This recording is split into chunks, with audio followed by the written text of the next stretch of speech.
Maagang-maaga pa noon, sumisikat pa lang ang araw. Pumunta si Maria Magdalena sa libingan ni Jesus. Sobrang lungkot niya. Nakita niya si Jesus na namatay sa krus. Ngayon, gusto niyang lagyan ng pabango ang katawan nito. Pagdating ni Maria sa libingan, may nakita siyang kakaiba. Wala na ang batong nakatakip sa libingan. Bukas na ang libingan. Natakot si Maria. Tumakbo siya para hanapin sina Pedro at Juan, dalawa sa mga disipulo ni Jesus. Kinuha nila ang Panginoon sa libingan. Sabi niya, hindi natin alam kung saan nila siya inilagay. Tumakbo sina Pedro at Juan papunta sa libingan. Tumingin sila sa loob. Nandoon ang mga tela na pinuluputan kay Jesus, pero wala na ang katawan ni Jesus. Napakalaki ng batong naigulong mula sa libingan ni Jesus. Maraming malalakas na lalaki ang kakailanganin para maigalaw ito. Pero isang anghel ng Panginoon ang bumaba mula sa langit at inigulong ang bato. Ang bato ay sumisimbolo sa bigat ng kasalanan at kamatayan. Ang muling pagkabuhay ni Jesus ay nangangahulugan na wala ng kapangyarihan sa atin ang kasalanan at kamatayan. Ang pagkagulong ng bato ay simbolo ng tagumpay ni Jesus laban sa kamatayan. Sa Mateo Kabanata 28, versikulo 2, sinasabi sa Biblia, at narito, nagkaroon ng malakas na lindol, sapagkat isang anghel ng Panginoon ang bumaba mula sa langit, at lumapit at iginulong ang bato, at umupo rito. Ang presensya ng anghel ay nagpapakita na may nangyaring milagro. Hindi lang basta nawawala si Jesus, siya ay nabuhay muli.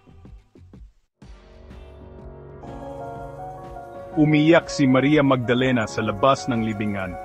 Tumingin siya sa loob at nakita ang dalawang anghel. Tinanong nila siya kung bakit siya umiiyak. Kinuha nila ang aking Panginoon, sabi niya, at hindi ko alam kung saan nila siya inilagay. Pagkatapos ay lumingon siya at nakita si Jesus na nakatayo roon, ngunit hindi niya alam na si Jesus iyon. Sinabi ni Jesus sa kanya, "Babae, bakit ka umiiyak? Sino ang hinahanap mo?" Akala niya ang hardinero ito, at sinabi sa kanya, "Ginoo, kung ikaw ang kumuha sa kanya, sabihin mo sa akin kung saan mo siya inilagay, at kukunin ko siya."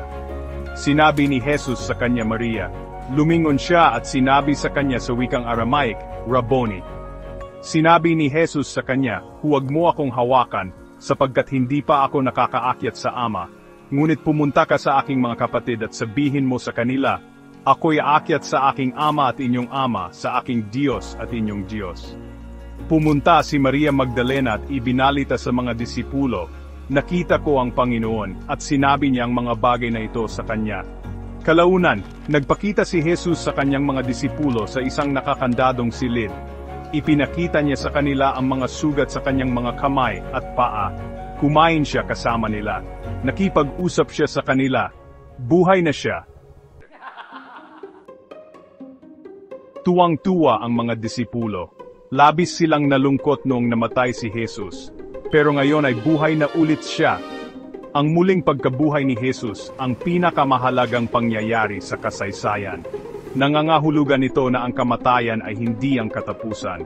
Dahil nabuhay si Jesus mula sa mga patay, maari tayong magkaroon ng pag-asa na mabubuhay din tayong muli.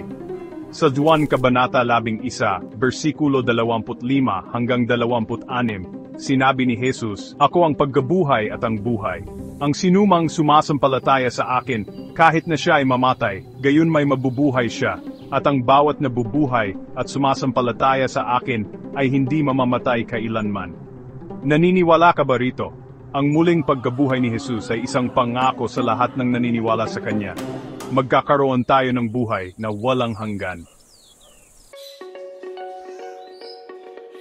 Ang muling pagkabuhay ni Jesus ay nagbibigay sa atin ng pag-asa at kagalakan.